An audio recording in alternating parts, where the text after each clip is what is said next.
Hello and welcome to this fourth and final video in the mindfulness meditation series provided to the Organization Development and Knowledge Management program at George Mason University. I'm Stacey Guenther, and I'm happy to be talking about in this final video a bit of a different kind of mindfulness meditation practice, and that is loving kindness meditation.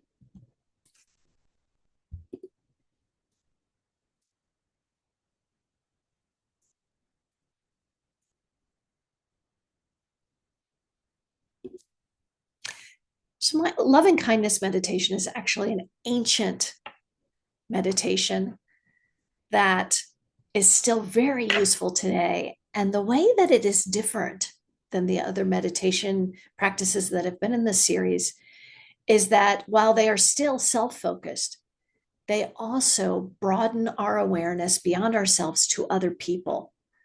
And we are sending kind regard and positive intention towards other people. And this practice really can shift the way you interact with the world. This practice is called metta in Pali. If you've ever heard of metta, it is loving kindness in Pali. And as I said, this is an ancient practice and originated with the Buddha, where monks would travel from town to town in this ancient world and teach this practice to followers in the different towns. And so they were cultivating a practice where their followers, as well as they, the monks, were sending this positive regard to each other, really supporting each other in the world. A really lovely thing if you think about it. And in this way, it really is an other focused meditation. It's really about cultivating compassion and an open heart in a real way. So when we think about compassion and being open-hearted, we often intellectualize it instead of really feeling that compassion, really experiencing an open heart. So this practice is really much more about feeling that compassion, that love for our fellow human, instead of intellectualizing it. Sharon Salzberg is a very well-known meditation teacher. She's been teaching mindfulness for many, many years, more than 40 years. And she has a special interest in loving kindness meditation. She's written several books on it. And she says that loving kindness is really about paying attention to ourselves and others with a sense of interest and care.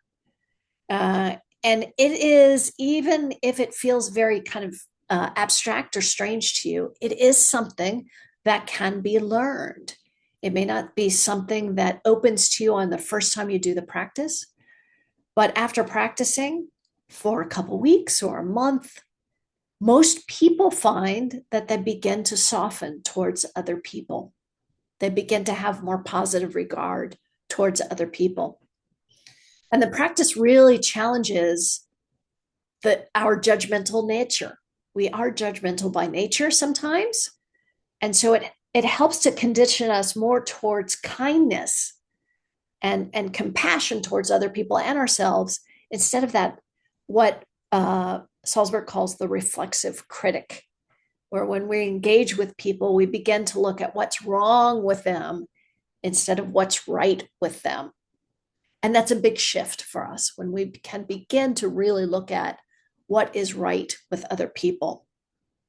Ultimately, this opens our ability to have compassion for other people. And compassion is different than empathy. Empathy is more of a passive, I feel what you're feeling and I'm taken down by that. If it's a negative emotion, a so-called negative emotion, as I like to say. But compassion is actually more active than that. It is, I sense what you're feeling and I'm giving you support. It's strength in action instead of just collapsing into an emotion. So loving kindness helps us to generate that active, strong compassion for ourselves and for other people.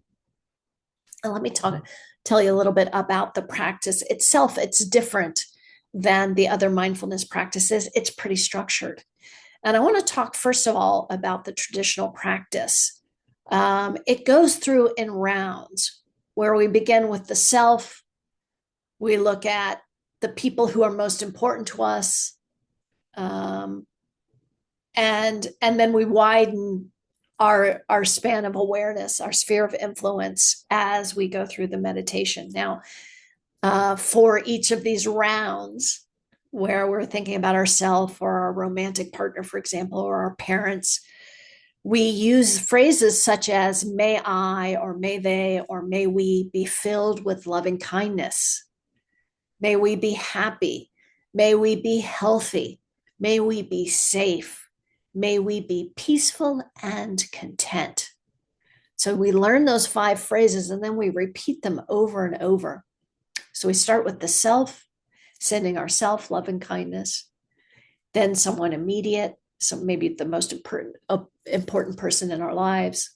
We go through that process. May they be filled with loving kindness. May they be happy, healthy, safe, etc. Then we start talking about our family, such as our children, parents, siblings, move on to other family members or friends, depending on how much time you have. This may go on. The next stage is to shift into, instead of people we already have positive relationships with, to shift into someone with whom we have a neutral relationship with. In other words, we don't have positive or negative feelings about them. It could be someone like someone who rang us up at the grocery store, or a neighbor that you pass on the street but you don't really know. Could be the person sitting in front of you on the metro. Could be anyone, someone neutral.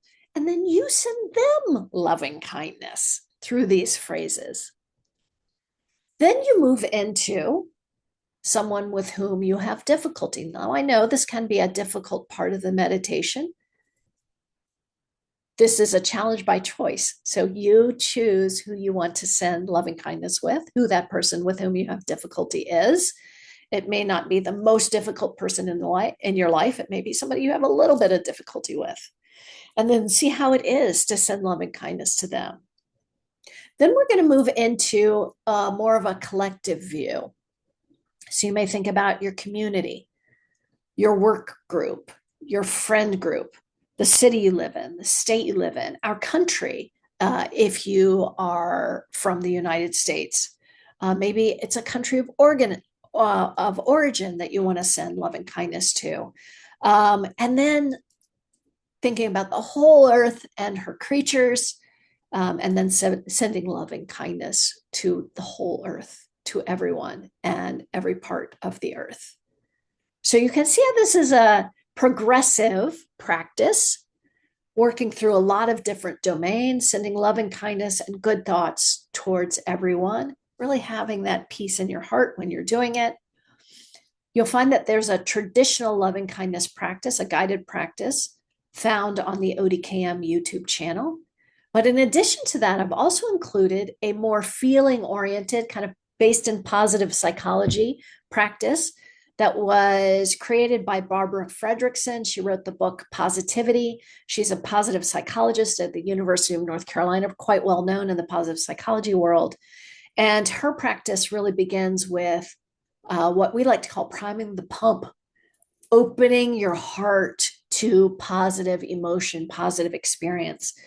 And so you will find that guided practice on the ODKM YouTube channel as well. I encourage you to try both of them, see which one you like better. If it feels like you're just going through the motions, give it time, keep trying it, especially if you're someone who doesn't feel connected to other people, because over time, this practice can be quite transformative. It can be quite magical. So after you've tried loving kindness, again, as I always encourage you to do, take a step back, see what you want your primary meditation practice to be, what the anchor that makes most sense for you is, whether it's breath or sound or body or walking or emotion. Pick one and begin to do it every day, starting with these guided practices that are 5 or 10 minutes long maximum, and then maybe work up to doing it without guidance. just going through the practice. You will know the practice after a while. You will not need guidance. Working up to 20 minutes, just setting a timer, sitting for 20 minutes and see how that goes. Over time, you'll work up to that. I would recommend you do that right away. So, you also have available to you when you have difficult periods or difficult situations you're working with to bring in self compassion and rain, and even practices like forgiveness and others that exist out there that have not been introduced through this series. So, I hope that you will try it out, maybe give it a semester or a season of a daily practice or most every day, and see how you feel. Notice what changes for you over time and see if this is something that will be helpful for you in the long run. I'm betting it is. Please, as always, get in touch with me, Stacey Guenther, through George Mason and the ODKM program. If you'd like to discuss your practice, learn more, or just have a conversation about mindfulness in general, I would love to do that. So thanks so much for following along in this series, and I wish you the very best luck.